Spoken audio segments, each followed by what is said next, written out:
The sky darkened as massive metallic ships blocked out the sun over Seoul. Jay Park stood on the rooftop of a military research facility, his eyes fixed on the alien vessels that seemed to stretch endlessly across the horizon.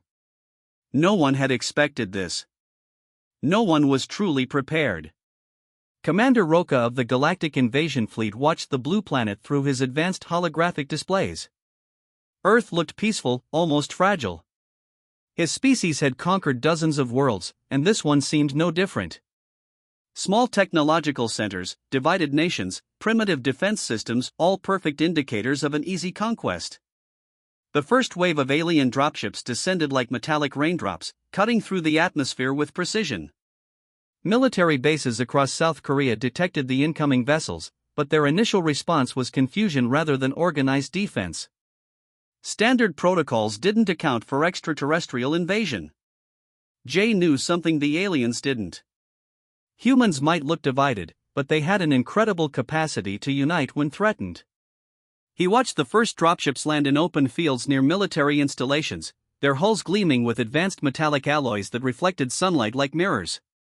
Alien soldiers, tall, gray-skinned creatures with 4 arms and exoskeleton armor, began emerging from their ships. They moved with calculated precision, scanning the environment with advanced sensor technology. Their weapons looked like something from a science fiction movie, energy-based, compact, and capable of massive destruction. The first shots were fired not by humans, but by the aliens. They targeted communication towers and military radar stations, believing this would disable any potential resistance.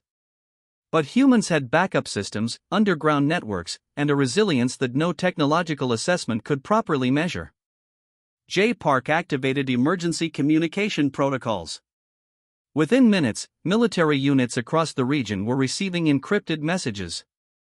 The aliens had made a critical mistake. They assumed disconnecting primary communication would stop human coordination. In a small village near the landing site, local farmers who had initially thought the ships were some bizarre military exercise quickly realized this was something entirely different. Some ran, some stood their ground, and some began gathering whatever could be used as a weapon. Commander Roca's initial reports looked promising. Minimal human resistance, strategic points neutralized, no significant counterattack. His fleet had conquered worlds with far more sophisticated defenses. This seemed almost too easy. But beneath the surface, something was brewing. Research facilities were already analyzing the alien technology. Military units were repositioning. Civilian networks were sharing information faster than the aliens could intercept. The aliens established their first ground base, believing they had complete control of the area. They set up energy shields, deployed advanced scanning equipment, and began preliminary resource extraction protocols. To them, this was a standard planetary acquisition. Jay Park watched from a secure location, a slight smile forming on his lips. The aliens thought they were predators, but they didn't realize they had just walked into a trap. Humans were not just going to roll over and surrender. In military command centers across the world, emergency meetings were happening. Scientists, military strategists, and government officials were connecting, sharing real-time data about the alien invasion. The internet, which the aliens thought they had disrupted, was actually becoming their biggest intelligence vulnerability. Commander Roca's confidence was about to be dramatically challenged. He had no idea that the species he considered primitive was about to show him the true meaning of survival, adaptation, and resistance. The first day of the invasion was about to end, and neither the humans nor the aliens knew exactly how this would play out. But one thing was certain: this was not going to be an easy conquest. As night fell over the invaded landscape, the real story was just beginning to unfold. Would you like me to continue with the next part of the story? The night was cold, and the alien occupation seemed complete. But in underground bunkers and hidden communication centers, resistance was taking shape. He Kim, a former Special Forces operator turned resistance leader, knew that conventional warfare would not work against the technologically superior aliens. Small groups of civilians and military personnel began collecting information. They studied alien equipment left behind after initial skirmishes, mapping out weak points in their technology and communication systems. Abandoned buildings became secret meeting points, where ordinary people transformed into resistance fighters. In a small workshop outside Seoul, engineers were already dismantling captured alien communication devices. They discovered that the aliens' advanced technology had one critical weakness: their communication networks relied on specific frequency bands that could be disrupted. Teenage students who once spent hours playing video games now used their digital skills to hack alien communication channels. Young programmers created sophisticated malware designed to infiltrate and confuse alien computer systems. Their gaming skills suddenly became a weapon of national defense. Farmers in rural areas began setting up improvised traps. They used agricultural equipment, modified farming tools, and local terrain knowledge to create obstacles for alien ground troops. The aliens had advanced sensors, but they didn't understand the complexity of Earth's diverse landscapes. Kim's resistance network spread like a virus. They used encrypted messaging apps, old radio communication systems, and face-to-face meetings to coordinate. The aliens thought they had disabled communication, but humans were using every possible method to stay connected. Military veterans who had been retired suddenly found themselves training civilian volunteers. They taught quick combat techniques, survival skills, and guerrilla warfare tactics. Old military training manuals were dusted off and adapted to fight against technologically superior enemies. The first successful resistance attack came unexpectedly. A small group managed to disable an alien supply convoy using a combination of homemade electromagnetic pulse devices and strategic ambush tactics. The attack was small, but it sent a powerful message: humans would not surrender easily. Commander Roca received reports of these resistance activities and initially dismissed them as minor nuisances. His military intelligence suggested that these were isolated incidents, not a coordinated resistance movement. This underestimation would prove to be his biggest mistake. In universities and research centers, scientists began rapid research into alien technology. They discovered that the aliens' advanced weapons had specific operational limitations. Their energy shields, while powerful, could be disrupted by specific frequency manipulations. Local communities started sharing resources, creating underground networks of support. Food, medical supplies, and communication equipment were distributed through complex, unpredictable routes that no alien scanning system could easily track. Kim's strategy was simple: make the occupation expensive and painful for the aliens. Every small victory, every disrupted communication line, every destroyed equipment piece was a win.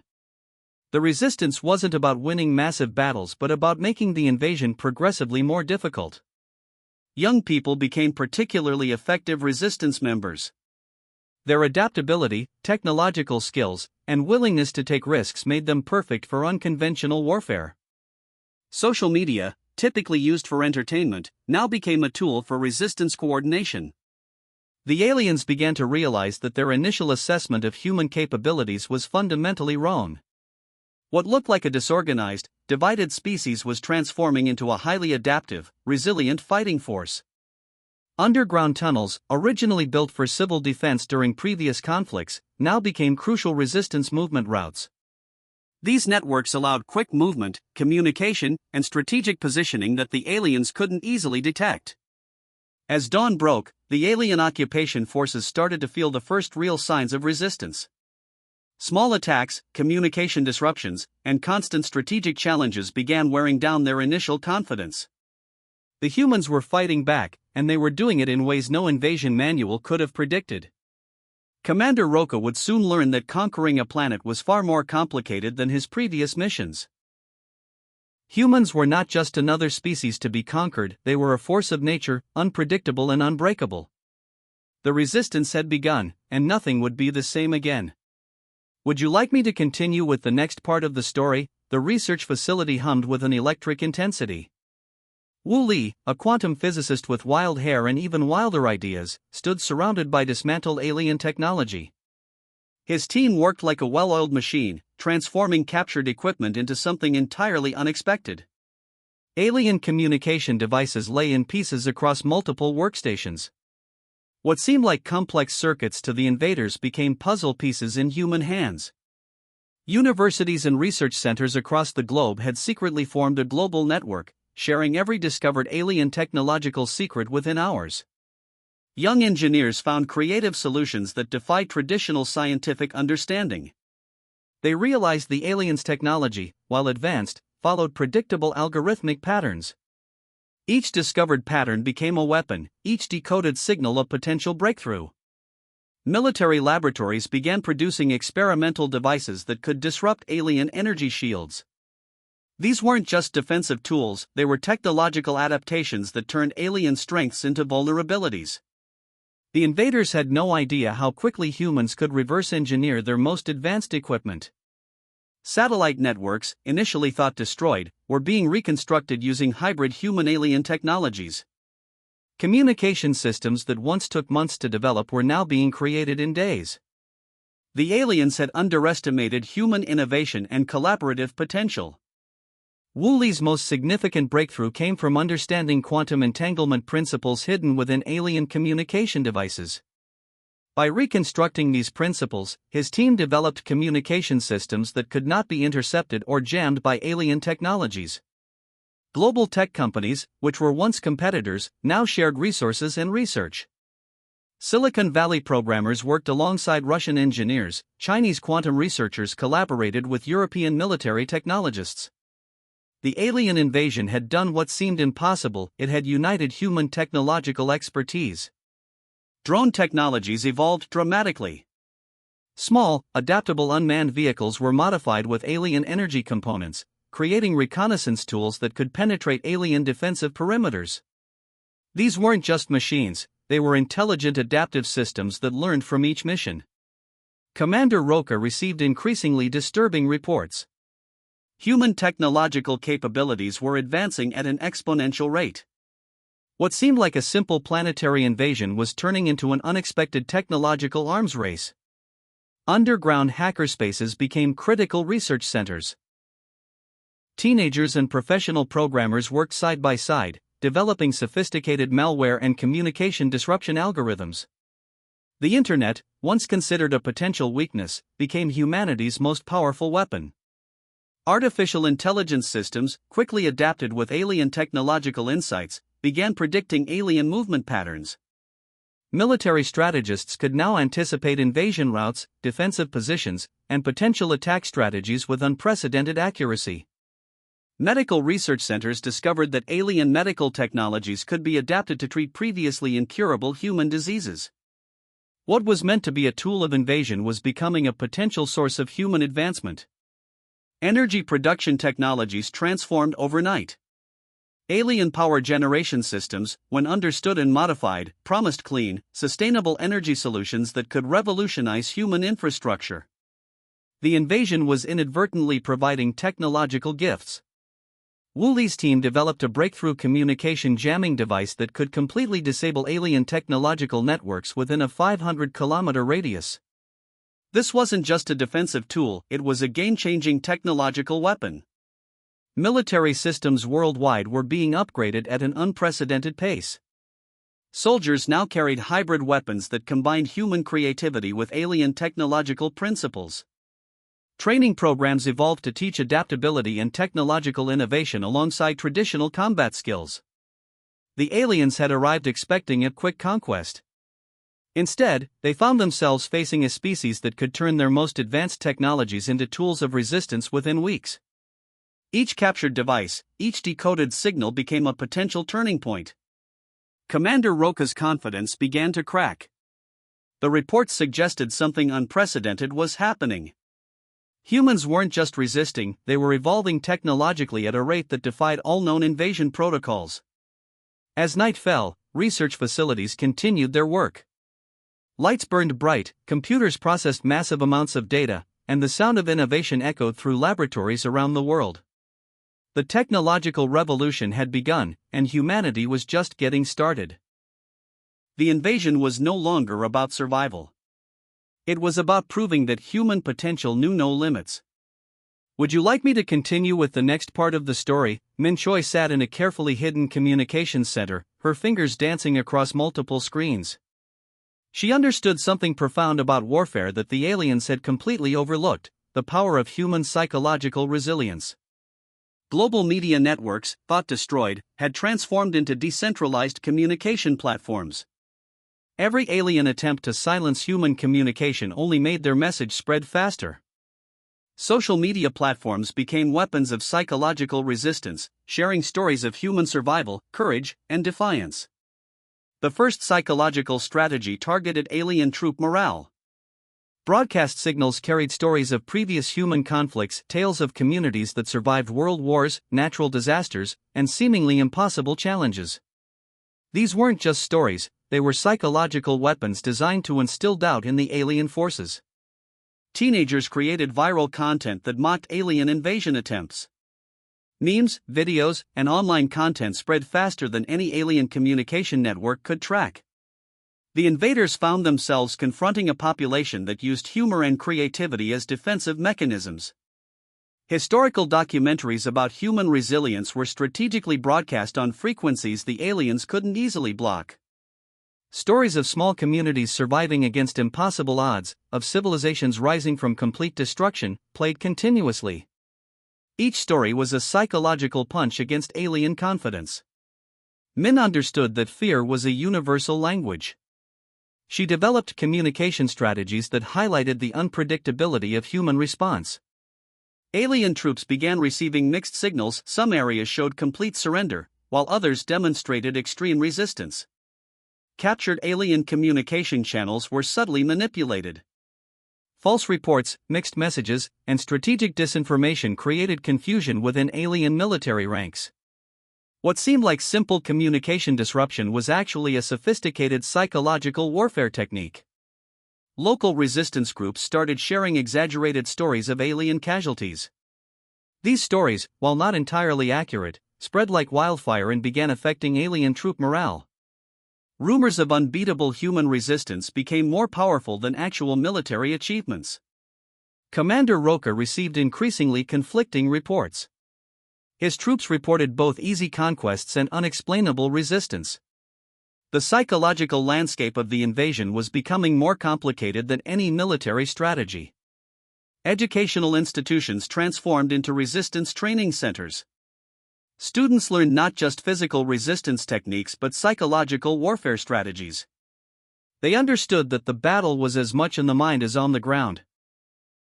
Cultural diversity became a psychological weapon. The aliens had expected a unified, simple response. Instead, they encountered a complex global network of cultures, each responding to invasion differently. This complexity became impossible to predict or control. Indigenous communities shared ancient survival strategies. Traditional knowledge mixed with modern technology created unexpected resistance methods.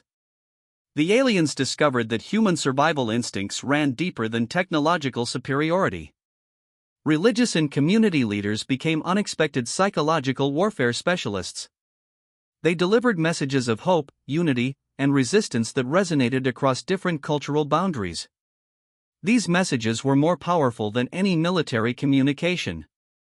Psychological warfare wasn't just about breaking alien morale, it was about maintaining human spirit. Every broadcast, every shared story, every moment of collective resistance became a weapon more powerful than any physical technology. Global musicians created resistance anthems. Artists produced content that transformed fear into collective strength. These cultural responses became unexpectedly powerful psychological tools that the aliens couldn't understand or counter. Min Choi's team developed communication algorithms that could predict and manipulate alien psychological responses. They understood that information was the most powerful weapon in modern warfare. Each message was carefully crafted to create maximum psychological impact.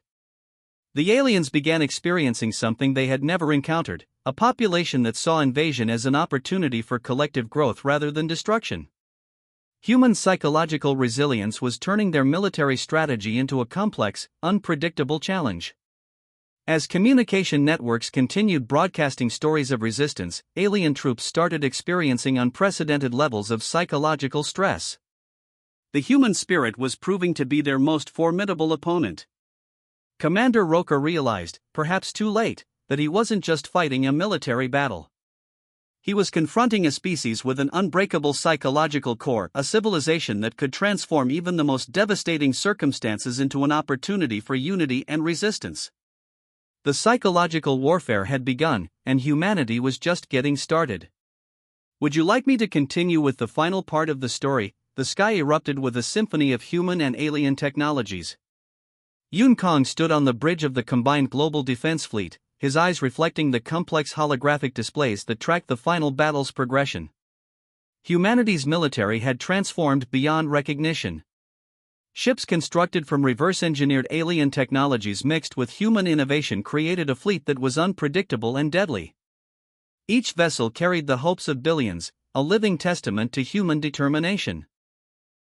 Commander Roca's massive mothership dominated the upper atmosphere, believing its technological superiority would crush the human resistance.